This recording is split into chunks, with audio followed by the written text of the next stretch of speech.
Hey guys, what's up and welcome to another episode of the Goodcast Show. So today with me I have a very senior politician who's very experienced in the world of politics. He started off his political journey in MIC, then he moved to PKR, and finally now he's at MIJP, that's right, the Malaysian-Indian Justice Party.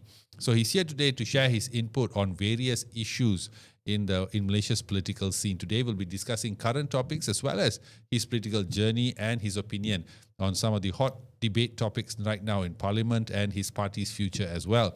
So please welcome to the show Dr. Viknesh. Doctor, welcome to the podcast and thank you for coming. Thank you very much, Vinod. Yeah. First, I must thank you for giving me the opportunity to come here. Oh, no. And I must take also the opportunity to tell you that you're doing a very good job. Oh, thank you so much. Sir. Awesome thank you. job. Thank you, Doctor. It's thank a bang-up job. Thank you. Where the Indian politics in the country, the English-speaking crowd, they were left out probably, and then what they read the newspapers those days and then of course the social media today.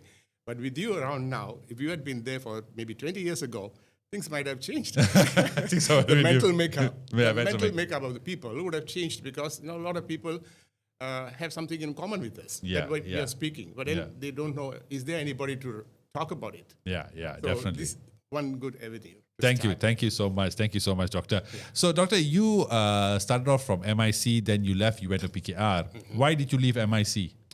That's a good question. Why do people leave by the political parties? Yeah. There are many reasons, but more specific, when you want to become a politician, I like one quote from Tun Mahathir's one, though we are going to speak about him later on other aspects of him. Yeah. There was a quote from him. He says, if you love people, then you come into politics. A politician should love people, should like people. If you don't like people, then you're not part of politics. Politics is a people game. People's game. So if you love people, I like people. I like to meet every stranger. I would like to say, hey, hi, how's it going? Yeah. Because we're one family. Yeah. So that's the reason why I came into MIC. And then, of course, it's not the reason because you like people, but then you have come to elevate their status, maybe to be in par with the Chinese. Maybe not exactly in par, but maybe in par with the Chinese and the Malays. Now, along the journey when you go, the political setup is very important. So the political setup in MIC, the hierarchy is too complicated. Yeah. You have the branch chairman, then you have the divisional chairman, then you have the state chairman, then you have the national leaders. So, everybody rushes to see the number one man and try to be a blue-eyed boy to the number one. Yeah. Now, if you want to be a blue-eyed boy for every function of his, you must be there in front and say hi. Exactly. Then only, it gets, okay, this guy, he's appearing everywhere. How long were you in MIC? For 13 years. 13 years, wow, okay. I became a branch chairman to start with, and then I ascended up to a deputy divisional. So the next year, I'm supposed to take over the division, but I called it quits in 2003, December. Then you left to PKR. So why choose PKR then? Oh, the big word, reformasi. Everybody's calling card, I see. Yeah. Reformasi. So we wanted reformation. Okay, this guy has got the right word. So we fell for that. And then I moved over to them, and I took about 4,000 over members. From MIC to PKR? No, from MIC and all others. I was in a membership drive. Okay. And 4,000 plus over members. Wow. And even Dr. Sri Anwar Ibrahim himself knows. He said, I don't think I have even brought so much. Where do you come from? Yeah. Okay. My subscription was about 10K. Wow. And when I went inside that party, MIC was much more structural. Okay, compared to them. There was no structure. Was that the early days of PKR? Even now, they only have got a few run things here and there, whereas MIC has a branch even in every taman. Okay. MIC has a branch in almost all the tamans. If you look at it, they will rush to become a form of branch. And the branch chairmen were all very dedicated people. They really were of good service to the neighborhood. And, what little they could do, they did contribute. So PKR was not structured at that time? No. They had that one thing, then they had a chawang, and then, it was like a chaotic situation, nothing there. There was no constitution, put it this way. Wow. In a branch level, in MIC, you were given, when you form a branch, you're given a constitution to read. And you have to follow the constitution. We don't talk about national constitution. The party constitution is different. Okay. But a branch had a constitution. I see. I still remember the branch constitution 1 clause, 14.4, which says a branch chairman can't give public opinions to a reporter. We are restricted. Okay. They have the reasons maybe. Otherwise, everybody will be out there in the press, Exactly. So exactly. maybe for known reasons. So I still remember, the constitution is very important. So I thought this reformasi will be having much more, discipline, structure and all that. No. There was no foundation. So how long were you in PKR then? 4 to 5 years. And then you left. Yes, I resigned. I said, thank you very much, I'm going. So what was the breaking point then? That's again because of manipulations in the election process, party elections. Which seems to be a consistent complaint, even recently as well. The complaints came out. They do all nonsenses, whereby you get disappointed and say, oh my God, this is not what I thought. Okay. From the frying pan to the fire. It was nothing, something, you didn't fly into the sky. Whereby you say, oh my God, I can see, the difference. It's terrible. It's terrible. So you left. So I left them. And then I took a rest for a while until I was invited by this gentleman from Ratha Sri Krishna, who wanted me to become a member. And then, of course, I became the deputy president, national deputy. I'm still the national deputy. They were formed in 2013. It's a 12-year-old party, new party, relatively new, no baggages. No baggages, okay. So that's why I'm very comfortable. But when I did speak to some people and we were discussing and I said, I have this guy coming from MIJP. They were surprised. They said, what MIJP? I mean, people, it's still a very much unheard and new party. So what is your goal with the party? Once you have a scandal in your party, then you'll become popular overnight. So we don't have a scandal. So you're just waiting for the scandal then? No, I don't think so until I'm there. Okay. I will not let, even in fact, my chairman is... What's the size of the party? We had about 30,000 members initially, okay. But of course it dwindled down over a period of time because the ROS, the Register of Societies, they're very strict about branch elections, subscriptions. So it's difficult to get people to pay up sometimes. Okay. I remember my days in MIC when branch chairman, they have to pay the subscription to get their B certificate to conduct their branch elections. I've seen them in the pawn shop. They run to the pawn shop to pledge and then pay for the members because nobody pays. And the funniest thing in Malaysia is you can now sign up with DAP. Next, you can sign with MIC. You can sign up with PKR. You can keep on signing. Your name will be appearing in all the political parties. There is no There's no check and such thing balance. as if you're a member of this party, you can't. That law is still not enforced or implemented or nobody's thought about it. For them, this is the mess. The number. I've got the number. And that's it. Bingo. Okay. So let's go into politics now. I mean, you are in MIJP, and are you all looking to become a bigger force in politics? Oh yeah. What's your plans? What's plans for MIJP? Now this is the start. The podcast is the start. So this is T equals to 0. Yeah, that's right. Point So, 0. this will now expose MIJP, who they are, what they are.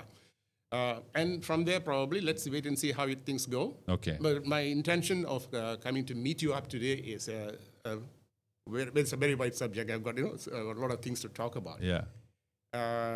So that's the aspiration. We got aspirations that we want to be, but right now we are not pro-government or anti-government, or we are not pro-opposition or anti-opposition. Okay. We are in the middle path. Okay. Now, who is right? If you are right, yep, you will get.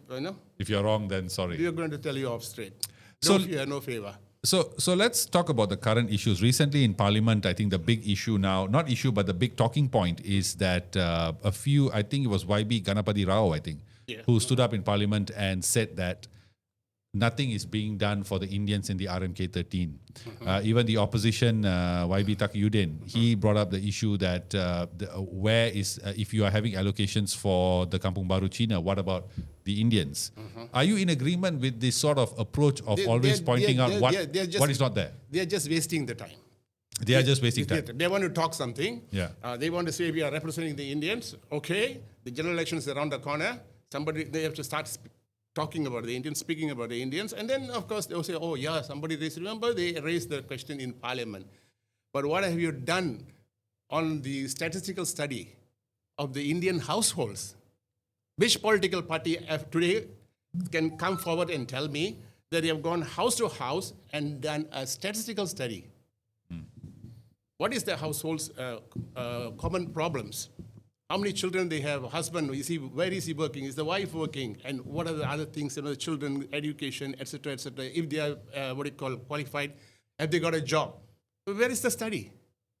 Now, without the study, what are you talking about? 13 Malaysia plan, 14 Malaysia plan. That can come every year if you want to. Even half a year, you can have plans. Who the hell cares what plans you make? But when you ask, you must have your facts ready. You must have your facts ready. And if you don't have your facts ready, then how are you going to ask them? What are you going to ask? It's a total colossal waste of time and money giving to Mitra, Sedikla, this, that. You don't agree with Mitra? No. Why so? It is absolute rubbish. Absolute rubbish. The Why money do you should say not be so? given to them. It should be given to an independent body made up of economists, people with business administration background, bankers, etc., people who are retired. And that body should evaluate whether the funds are going to the right person for the right reason, and if there is any future that we can do to empower them. Now, when that is not done, it is given to a group of people because you are in power, and how is it dispersed? A florist, I give you an example. A florist on the roadside, a small stall florist, approaches Mitra now and says, I want $20,000. Why? My business, I want to develop. Oh, yeah, you want to develop. Please send your SSM, your bank statements if you have any. Most probably they don't have. They have maybe a savings account. Or whichever it is, doesn't matter. As long as you give us, then there's money going in, money coming out. Who does the final evaluation whereby this guy is a deserving guy? He has got a stall along the roadside. And he's selling flowers. Of course, that is a business that he's trying to survive on. But next day, tomorrow, Bandaraya fellow will come and take away the stall. And your money is gone. And what is he going to do with the 20,000 he's asking or 10,000 he's asking? Is he going to buy flowers? Who are his suppliers? That is where the political parties should come. You are a business entrepreneur. Then I want to know what do you want to do? Who are your suppliers? We pay the suppliers. 6 months, we give you the full, everything financed for you. And whatever you make, and after that, you stand on your own. Won't you agree with me on that? Yeah, that's a much better, more objective That way means of it. you are partaking in his or her business. So that means you are completely opposed to the way that the Indian communities are handled nowadays with the Right. whole handouts and all that. Absolutely, I'm against it. It is utter rubbish. Don't give the money to some group of people, and those who require who are in favor of them for votes tomorrow. The general elections around the corner. How many family members, voters you have? Oh, I have 20. Oh, good. Okay, your loan is approved. That happens. Don't forget, election day, I'll just give you a call. Remember who to vote for. Who to vote for. So are you saying that these politicians who stand up in parliament, who are basically online or basically on social media voicing out the issues, they are all just a waste of time? It's a total waste of time. Then what would you consider as a proper use of time? A politician that we should invest our time in? The politician who comes down, identifies the households, identifies the community's problem, from the root problem to whatever, the other things that they are looking for, aspiring for, and what do you have in future for them? Or how are you going to portray this community in the eyes of the other communities? Are you going to run the race this way or that way? Or are you going to be even better than them? You cannot say that because Indians are minority, they can be given last, or they need not be given so much. What is 100 million actually? What is 100 million to the population? And what is the population? Got 2 million, 2+ million. That's what we are talking about. They say 3 million. They say sometimes 4 million. If you go for Thaipusam, Batu Caves has got 1.2 million, 1.3 million. It comes on the papers. Penang says, I got 800,000. Johor says, I got 1 million. That is already 3 million. 3 million So out of who's 33 right? million is already 10%. So are we still 6.2 and 6.3? Or they go 6.358%. Oh my God. These are good cooking figures. So why do you think then these leaders stand up and are continuously champion or continuously voice out, as they claim, about these issues? Is it that the people buy all of this? The voters buy it? No. So the voters don't buy it? Nobody buys it anymore. The voters have become very matured now. They can think for themselves. Okay. Gone are the days when, the herds mentality, where, okay, the leader says you have to vote because for the safety of this. And of course, May 13 was an incident where they could create the fear factor. We don't want another May 13. Please vote for Perikatan Nasional. Okay, we don't want any problem. Okay, after that, Talavera, can get anything? Okay, let me see what can be done. What can be I've talked to the division leader. Yeah. I will come back to you. The next time you meet him, Talavera, what happened? No, I've talked to our MP and Adun as well, and they've not come back. They were busy in the meeting. You know how busy they are. The usual excuses. Yeah, come out. So they'll come out with that. But I'm just curious at that why is it then if we are looking now at the shifts in politics, you see now especially in terms of party politics, you see MIC is now, there are rumors that they are leaving Barisan, they are going to PN and all that, and all of these shifts that are happening. How will the Indian community's future be represented if all these shifts happen? What has happened the last 60 over years? But is that a fair statement to make, though? Because I feel that a lot of people make that statement of 60 years, what has MIC done? But they have done something, though. We have to give them credit. That is undeniable. That is undeniable. They have done. It is just that one person did it. Sami Velu himself did it. Or Dato Tamadare did it. Or somebody like that, the top leaders did it. But they never had far-sighted vision for the community. Doing is one thing, but this community cannot remain like this. It has to run the race with the Chinese on the right and the Malays on the left. You're caught in between. And this is the best opportunity. Look at them, how they have developed, how the both of them have developed, and you can run the race, at least you will make 70% of what they have achieved. So we are actually in a lucky position because we got two people on either side who are running a race. Yeah. And that part of it was failed. Which coalition ruling would serve the Indian interest better? Nobody. Even both? Both. Doctor, you're painting a very bleak big picture. Pakatan Harapan is Harapan. Okay? Harapan. Now you only have the pan there. In English is pen. Okay? Harap is already gone. You talk about Perikatan Nasional, that guys, they have proven beyond reasonable, doubt. We have evidence to say none of them has ever thought about the Indian community or so. What did Azmin Ali do in Selangor when he was the chief minister? Please ask him to announce tomorrow. If he can announce and identify and say, I'll be the first to work for him. Ask Tan Sri Mohideen when he was the prime minister, when COVID outbreak. All the social, the contractors, the Malay contractors were given money because they went bust. What about the Indians? What about the Chinese? No contractors, no businessmen? How many of them have closed shop? What was the announcement? And where's KJ? Or Khairi Jamaluddin, who said, we are only thinking about vaccination, don't worry.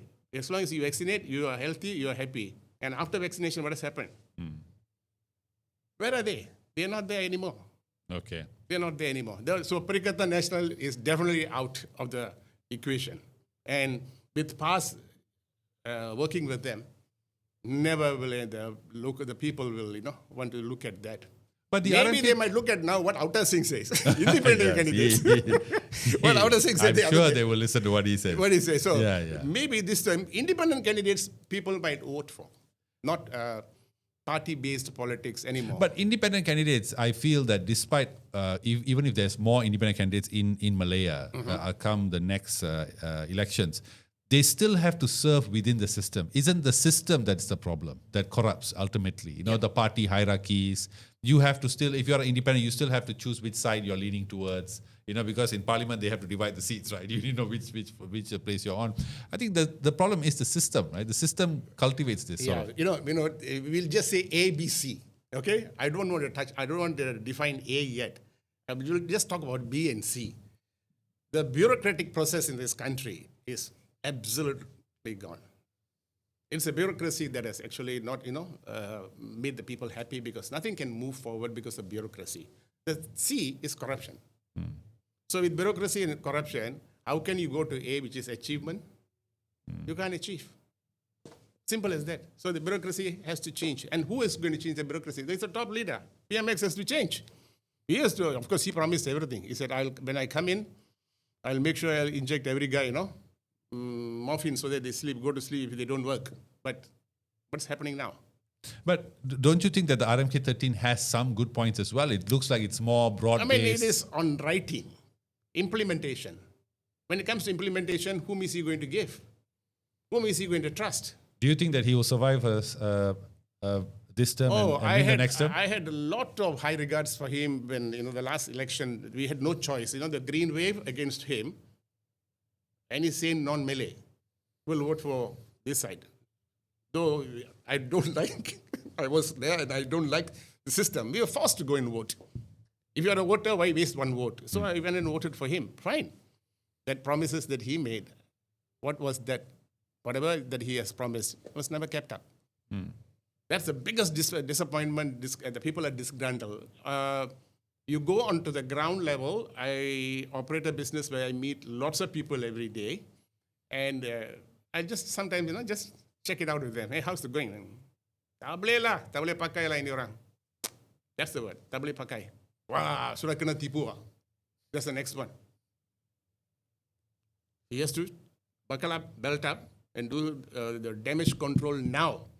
Yeah. In 2 years' time, if he does the damage control now, he has a chance of making it somewhere along the coalition or whatever it is. But then we come to a very interesting question then, which has been asked recently to Perikatan as well after the Himpunan Turun Anwar. If not Anwar, then whom? Why are we always depending on Anwar or Muhyiddin or Mahathir? No, that's why I'm asking you, sir. Like after Anwar, who's the next choice? It can be Vinod Rajendran tomorrow. No, it can be anybody. Why can't you get a young, what do you call? Of course, Rafizi was there, then he's no more there. You get somebody of that age group to become the prime minister. Is it wrong?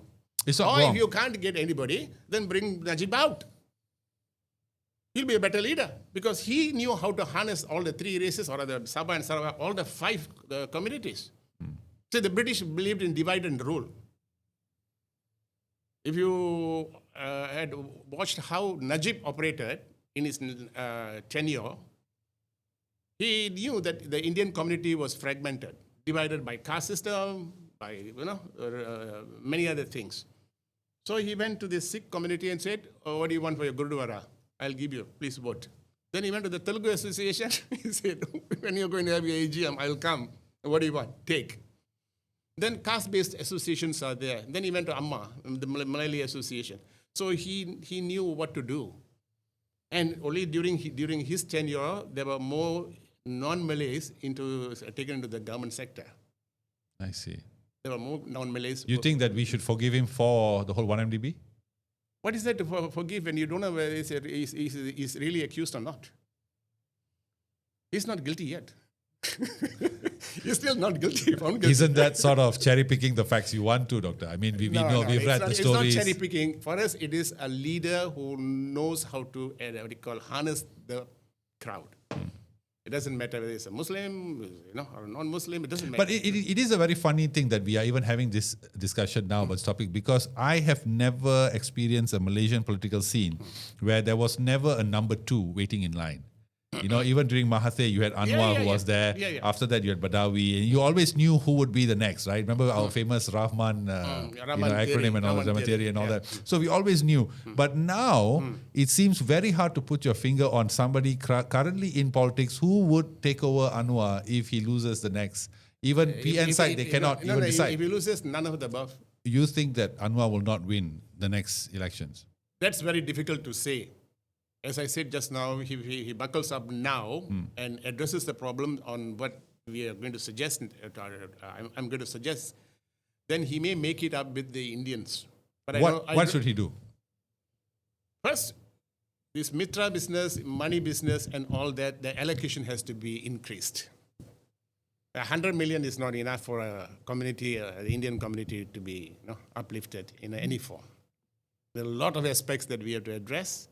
He has to employ people, go house to house, get a statistical study where what is the problem that are identified, the problems are identified.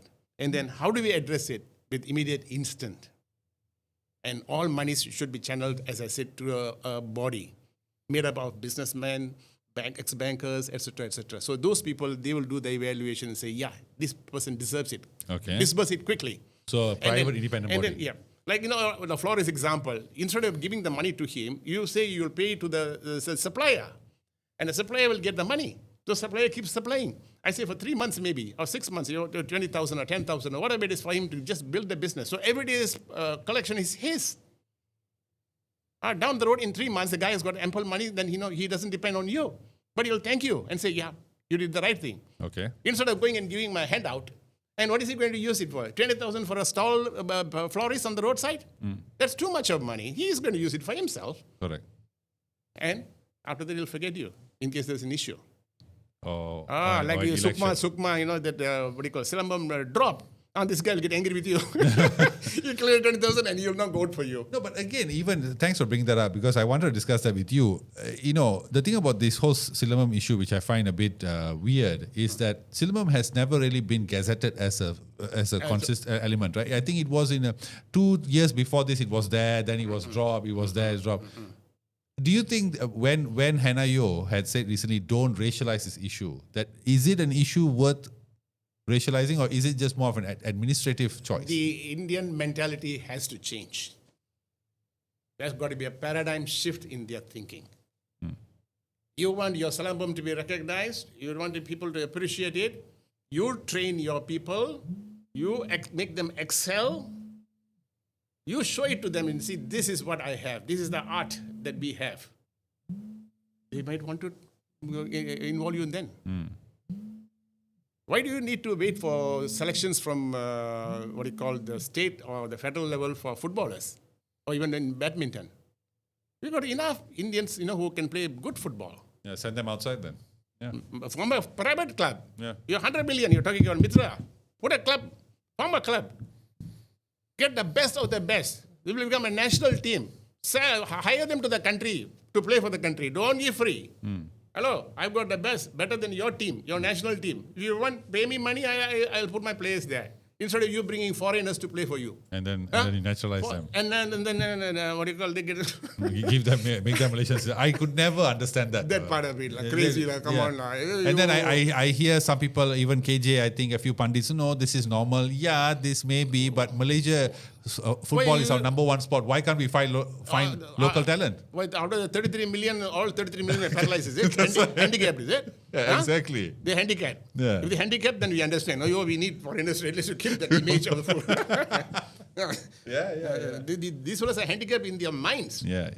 Their mental makeup. They're not far-sighted. They're not interested. Everybody has got a reason to be there. There's a position they want so that they can achieve what they want. They can, But is the problem also with our leaders? I mean, we've talked about, of course, how they tend to leverage on issues just to get a bit of mileage on whether social media or stay relevant. That's what they do. Yeah, what they should do now is, if I am right, we have about 13 parties. Indian political parties in the country. Am I right? Yes, that's around that. 13, about 11 or 12 or 13, something like that. It's in double digits, yeah. That's the key to remember. Okay. So they should now sit on the round table and connect among themselves. Somebody has to you've got to take the lead and say, hey, come, let's meet, sit down, let's have tea and let's discuss. Now, what is the common agenda? The community at large. The community at large is having this problem, and you are part of that. Even invite people, Indians who are in DAP, people who are in PKR, the ruling party, it doesn't matter. They are Indians. End of the day, if you don't have that, create that feeling that you're an Indian, that's where all the flaws, the problems arise.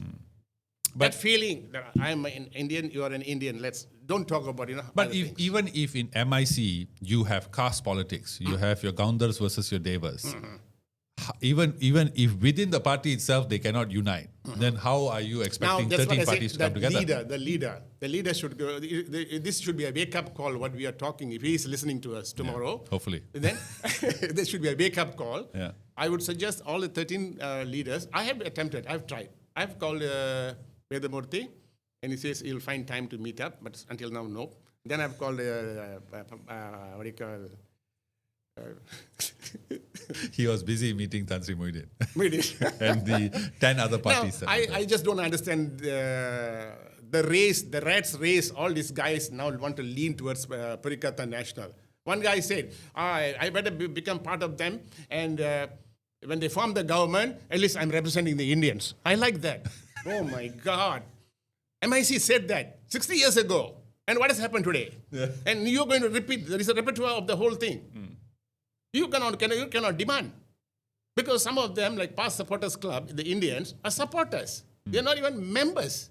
They're not even like a wing or something. Not even a wing. Yeah. And if you're not a member, you cannot elect your members, your party people, and you stand outside, but you'll be in the hall. But to clap, is it? But what does that say about our psyche? That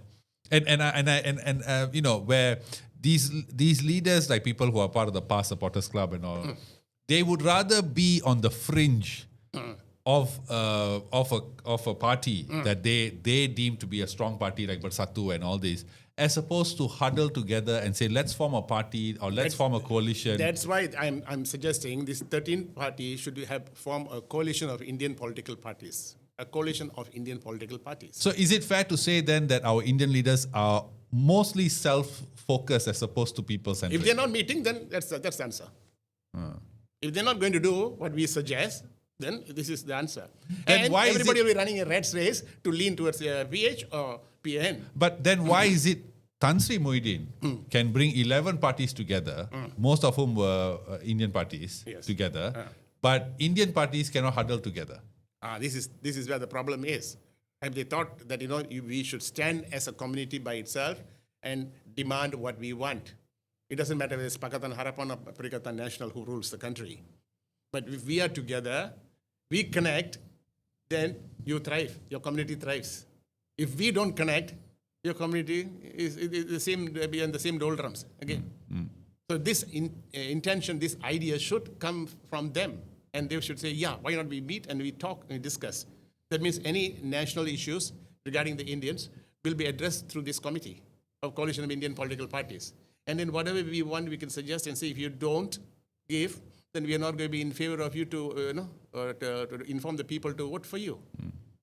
And the notion that they have, we are a minority, we don't have a majority place to vote except for Buntung and one or two other places, 20-30%.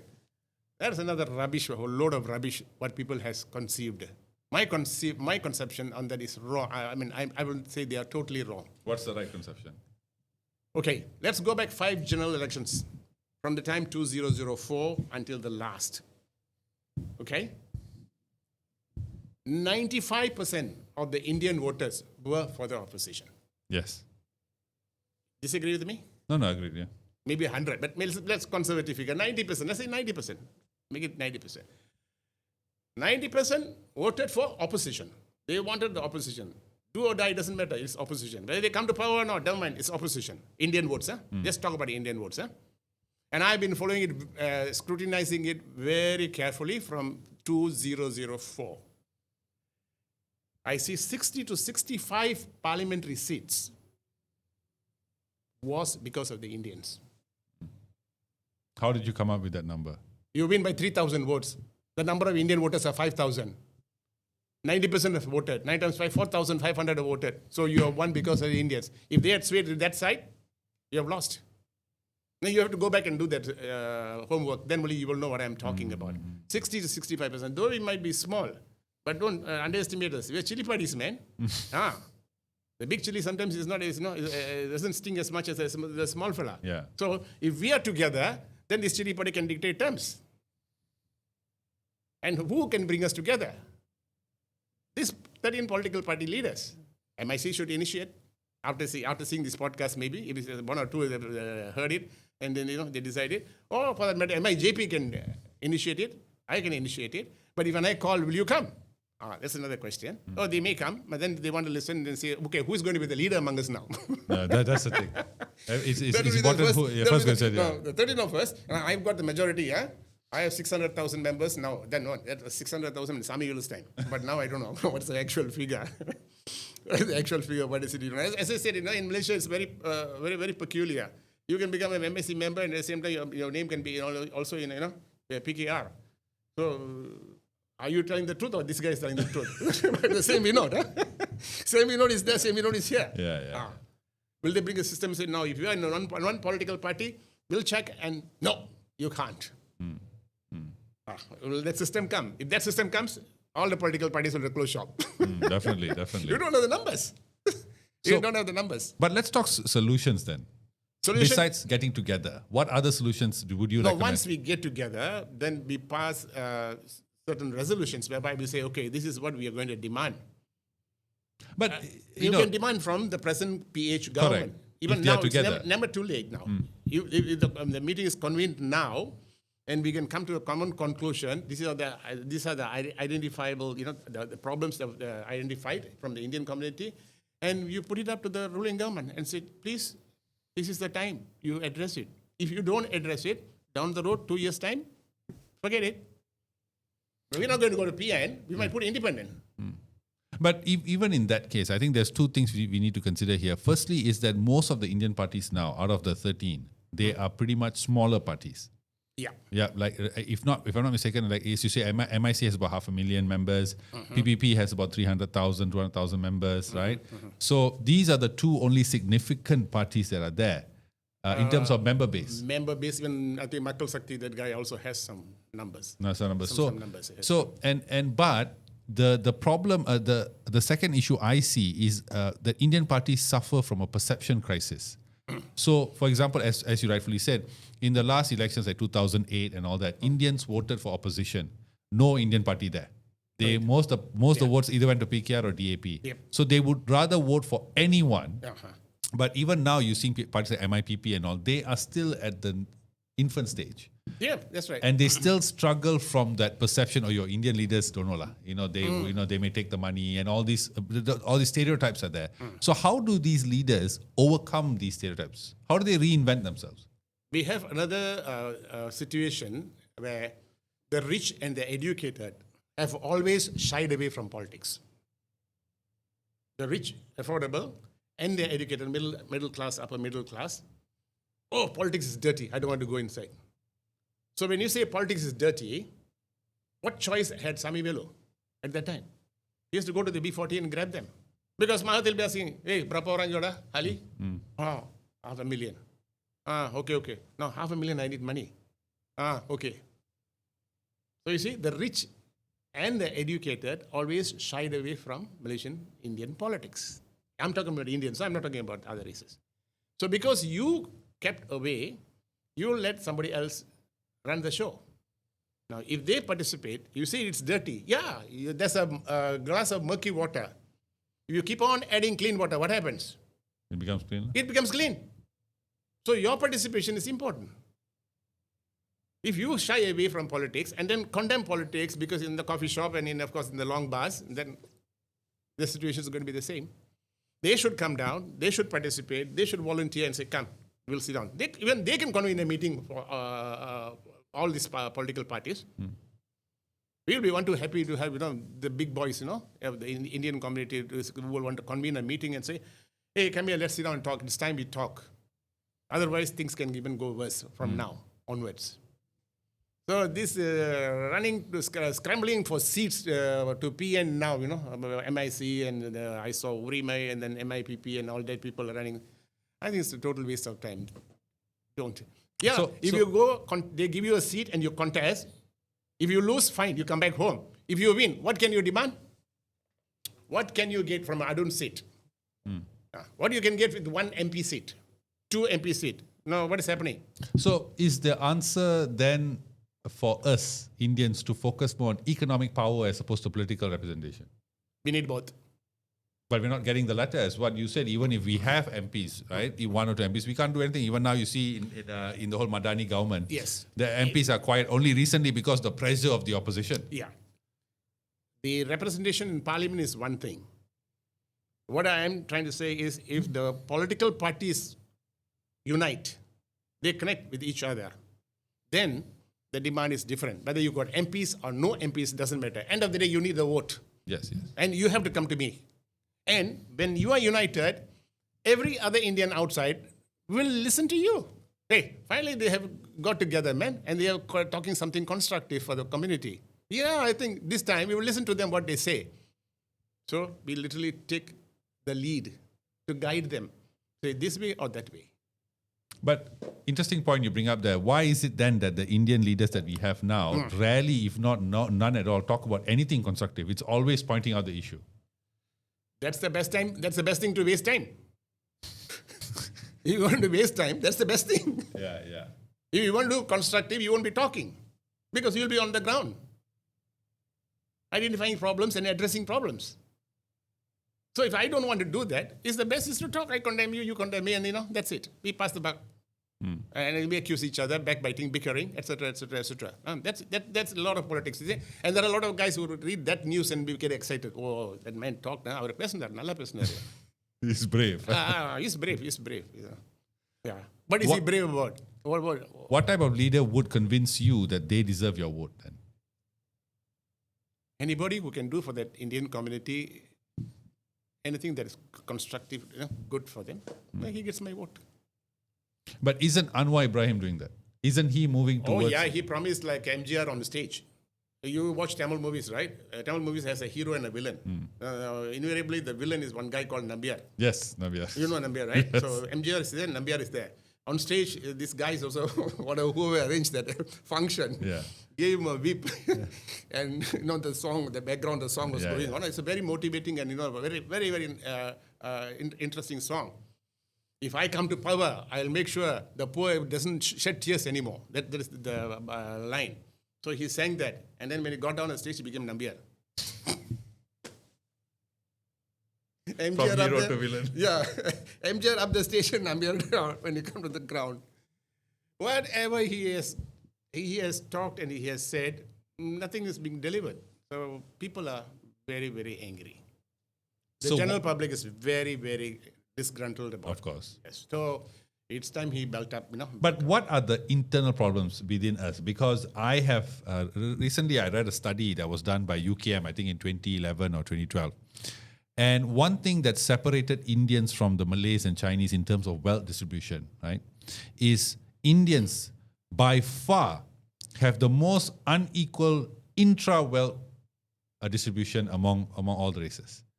Our T20 has majority, 90% of the wealth compared to the M40 and B40.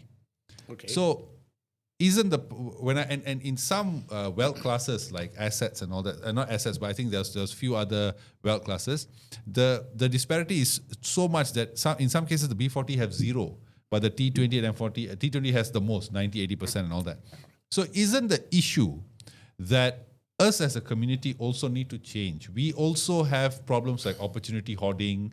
That is why you see, like recently I saw some videos coming up online where people are accusing those who voice against Mitra, saying that, hey, you also submitted a grant which was turned down. That's why now you're talking. When the Indian dollar does not stay in the community for long, it's the quickest to jump out. This you can see even in the blacks in the US, how their community, the black dollar goes out very fast, right? Because they'll say, Indian cannot trust. Indian will cheat. The first a judgment on a fellow Indian brother is he'll cheat me. Some preconceived notions. Which I recently did my office and I had an Indian contractor. He did a fantastic job. Well done. He did a superb job. In fact, I was cheated by a Chinese real estate guy even before. But we would think, Chinese can trust, Indian will cheat. But it's up to the individual. So don't we have to change our perception? And isn't the solution to our community in our own hands? Yeah, exactly. You see, this all helmed in the 80s. Systematically, this community was sidelined. You know whom I'm talking about.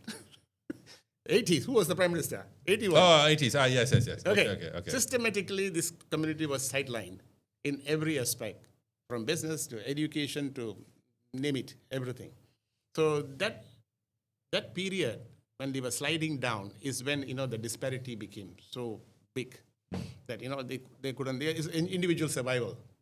I work, I earn, I'm happy with my family. I don't want to talk about politics. That's what everybody, that concept became, a thing.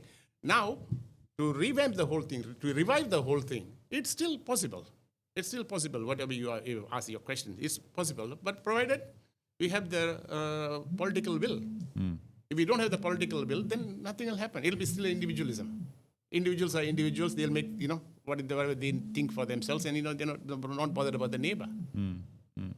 So it's a political will again. If the political will is there, the politicians of the day, if they can wake up and do something, then there is a possibility. What is your plan in terms of MIJP? What's MIJP's vision for the community when it comes to uplifting us? It's wrong to say about a vision when you don't have the means. I'm one individual amongst maybe 100 people. What can I do? the 99 others have to work with me, or I have to work with the 99 people. Then only something can be said. Oh, I can tell you everything, if I become the Prime Minister tomorrow, I'm going to do this, if I become a minister, I'm going to do this, I'm going to do that. But can you become the minister? Is that possible? Then the only way that we can think of, don't worry about the two MPs in Parliament, how many Indians are sitting. If you can get consolidated outside as a coalition, your demands are met. We don't need representatives there because whatever you demand, you're getting it from outside. Let them waste their time talking, whatever plans, master plans, budgets. But aren't plans important though? Yeah, let them make and then we will demand from there. See what you have got. You come out with your plans, your master plan, and then we will know from there to demand, okay, this one, you have to do it. Why can't they first convert the Tamil schools to fully aided? Why is Tamil schools alone partially aided? Swami Velu has been shouting about this for donkey years.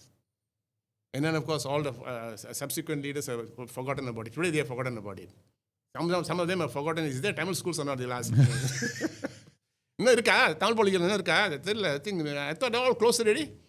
They might be in their dreamland. So, but again, if we look at the Chinese community, they have taken this problem onto their own selves. We can't compare apples and oranges, because they... Have we tried enough to raise money for them?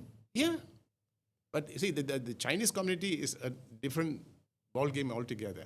They are so united. It doesn't matter, whatever enmity they may have. But when it comes to unity, then they'll put their money there and say, we cannot slack here. Whereas that doesn't happen here. Because either you don't have money or you don't have unity. Now, I think we don't have both. There's no money, there's no unity. So you're painting such a bleak picture here. There's no unity. So how do you get things done then? Now, it's never too late even to sit down now and then revive the whole thing. First, convert the Tamil schools to become fully aided. The government has to fully aid the schools. Without that, the standard of the schools will go down. If you say partially aided, fine.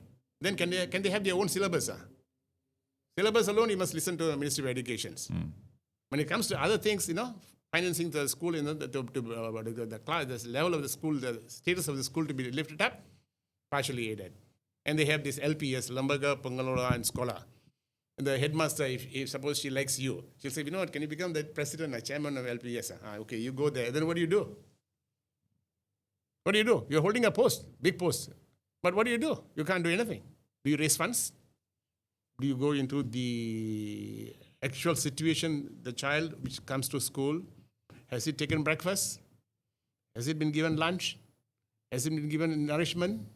The social background, the family background. How many things? There are a lot of things. The middle class, how much we care for the children. And the upper middle class, how much we care for the children. They are also children in the lower level, in the B40 level.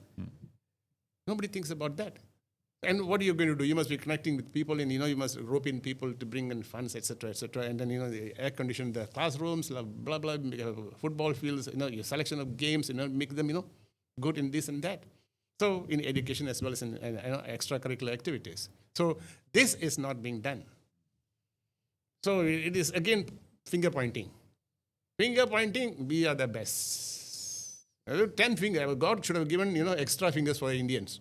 Because we are the best to point fingers. But not that alone, we are very good. So, okay, just in closing here, Doctor. You have brought up a lot of points about the Indian leaders, and we've discussed quite extensively about that. Are there anyone in this crop that you think has a chance of representing us properly? From the political parties right now? Yeah. No. None. So who should we vote for come the next general election? Should we abstain? We will vote for the government of the day that helps the community. Doesn't matter. It can even pass. But if he meets our demands, we'll vote for you. But end of the day, the end justifies the means. But you won't know whether they meet your demands until they're in office. And generally, the promises... So the current guy is in office, you make the demand. PMX is in office. You make the demand. And say this. You just don't give 100 million to Mitra and say, hey, disburse it, and that also being delayed. And all the recent commotion. Where's the money? Where's the money? Where's the money? Because all are desperate because everybody's been promised.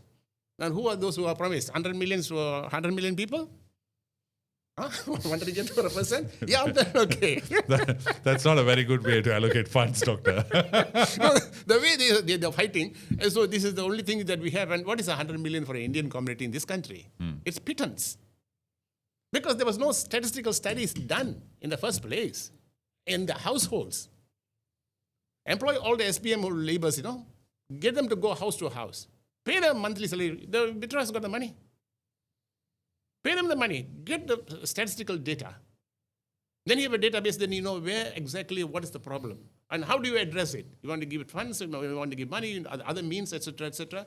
$100 now given right for the all above 18 years, right? And $100, what do you do? What do you do with $100? You walk from one end to the Pasar Malam to the other end, halfway your $100 finished. Tengiri is $65 a kilo. 65 ringgit a kilo. So don't think about Tengiri. Kampong. Even Kampong is now 20. I oftentimes hear this. People say 100 ringgit, well, what's the 100 ringgit and all that. So the counter argument to that is, and I've seen some other arguments where people say, look, he does something, it's wrong. He doesn't do something, it's wrong. What can he do? No. What you do, you must be what you call fair. You must be fair what you do. The 100 ringgit, somebody walked into a supermarket and wanted to buy vegetables, fish. They say, hey, table. You can only buy rice, flour, sugar, and a few items. You're entitled only for that. Can you believe that? My currency cannot be used for the other things to buy. But if I take out my own personal cash, I can buy anything. And why is there such discrimination? Well, these are the essential items. So you buy flour and you just eat flour every day. You buy white rice and just eat white rice, that's all. Nothing else. Now, why a discrimination there? Do you see the big picture of it?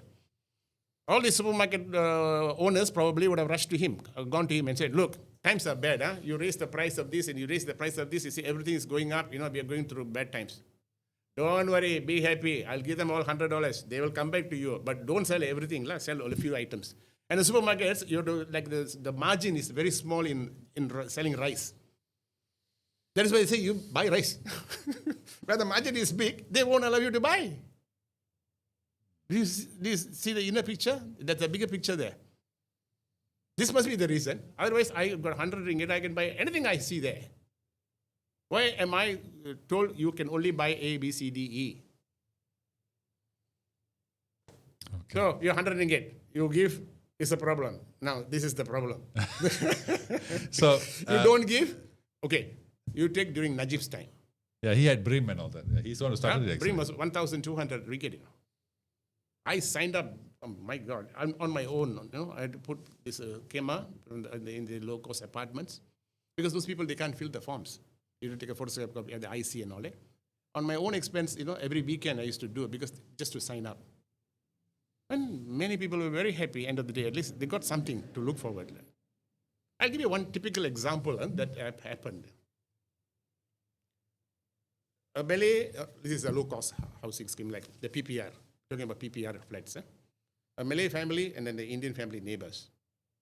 Come the month of November, those days, remember, November, December was a holiday, now only they have shifted it. Come the month of November, people from the Zakat's office come, they know how many children the Malay household has, school-going children. School uniforms, shoes, bags, blah, blah, blah, blah, whatever is required of. Is given.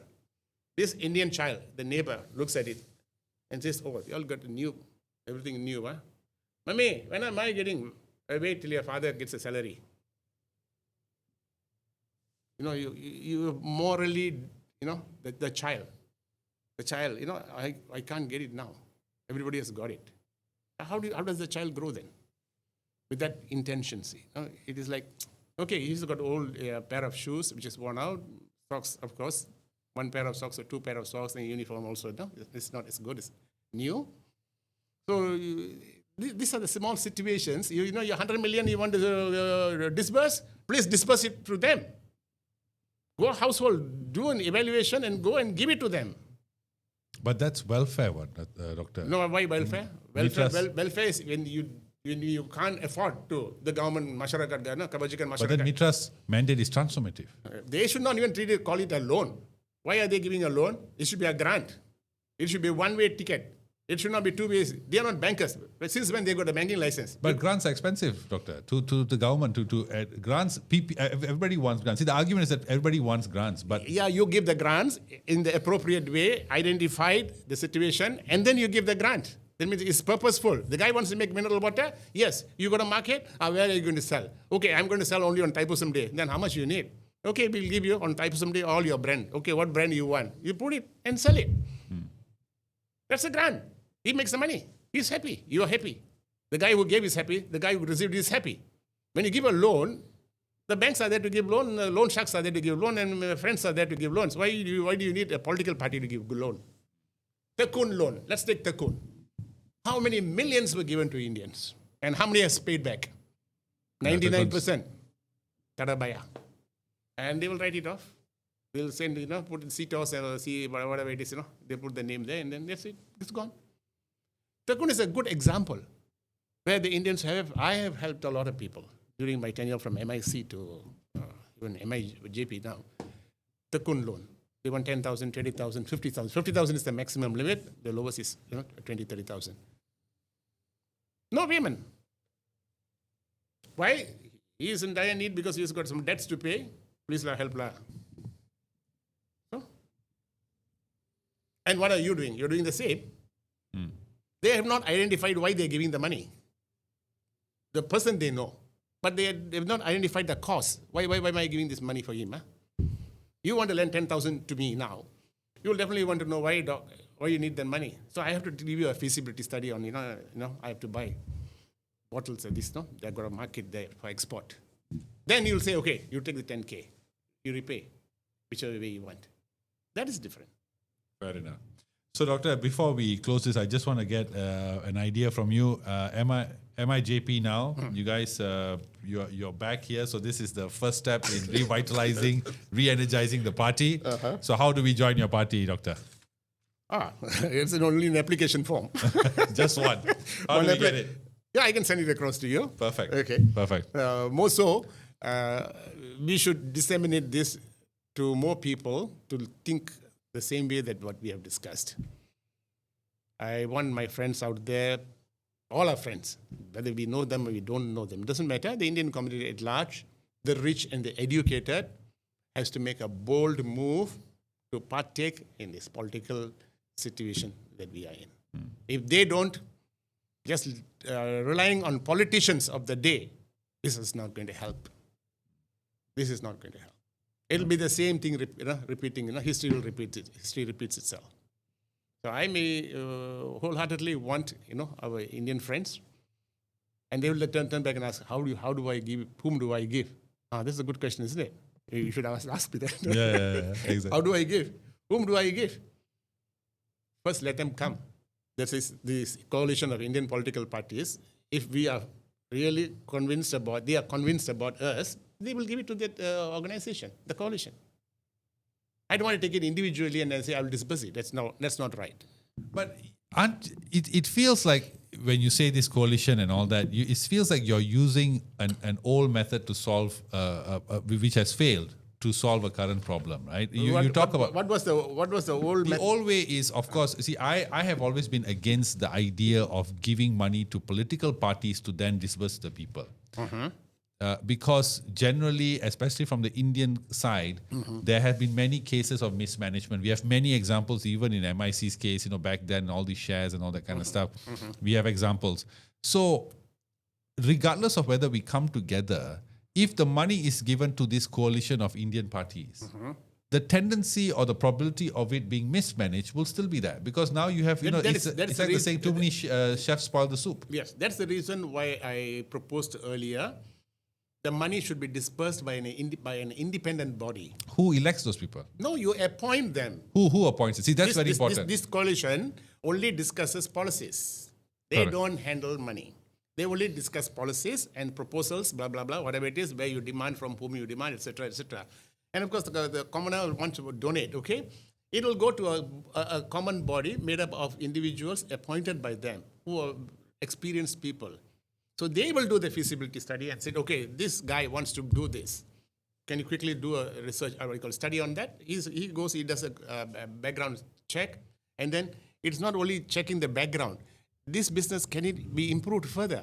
Can it be developed further? That proposal also should come forward.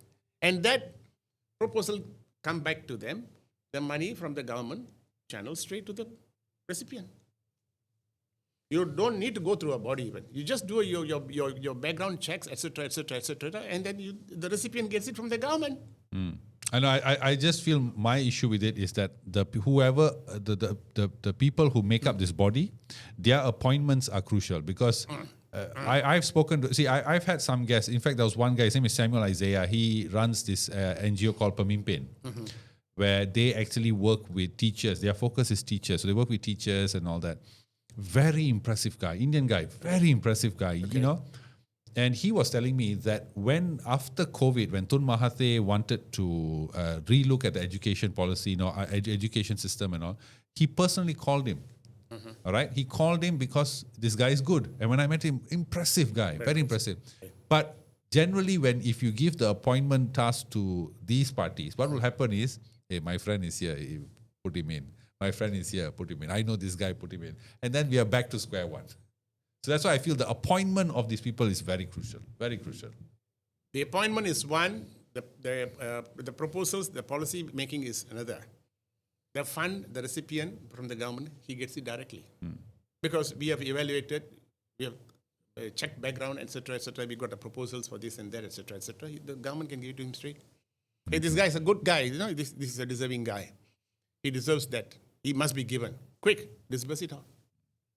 Okay. So you play only the in between. The politicians. You're more of just a policy maker, which is what you're supposed to do. Politicians are supposed to. It's supposed to be politician, and not receive money, as you say. Once you receive money, then pochi, elam pochi. Then you become entrepreneur. They'll become entrepreneurs, not politicians anymore. So, guys, thank you so much, Doctor, for coming.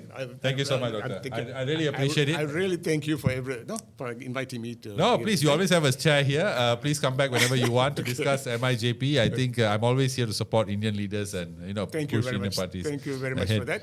Yeah. As I said, there's a tagline that I would like to say. We connect, you thrive. Okay. We connect, You thrive. you thrive. You thrive with the people, Yeah. the community at large. Of course. So until we connect, we cannot thrive. Fantastic. That's going to be the tagline of this video. We connect, you thrive. I like it. I completely agree. 100%. So, guys, that was Dr. Viknesh, member of MIJP and one of the big boys there. And he's certainly doing a fantastic job, MIJP. So, if you guys will be sharing the links in the description, they have a Facebook page and all that. Please check it out. And if you guys want to join them, please, I guess, drop a message on their social media. I'm sure that someone there will get in touch with you and you guys can be a part of MIJP. And congrats to Doctor on all the amazing work he's doing. Wish you the best. And I love discussing with you. As I always say, there's always a chair for you here, Doctor. Thank you very much. So, guys, that was Dr. Viknesh. We have many politicians coming your way. Stay tuned. This Friday would be the next episode of our Datuk Vinod Shekhar series. We have conversations with Dr. Azli Rahman as well. We have many conversations with various politicians coming up. So stay tuned for more great episodes every Mondays, Wednesdays, and Fridays, 10 a.m. There'll be a new episode dropping on the Good Car Show's YouTube channel. So we'll see you all soon. Take care. Bye.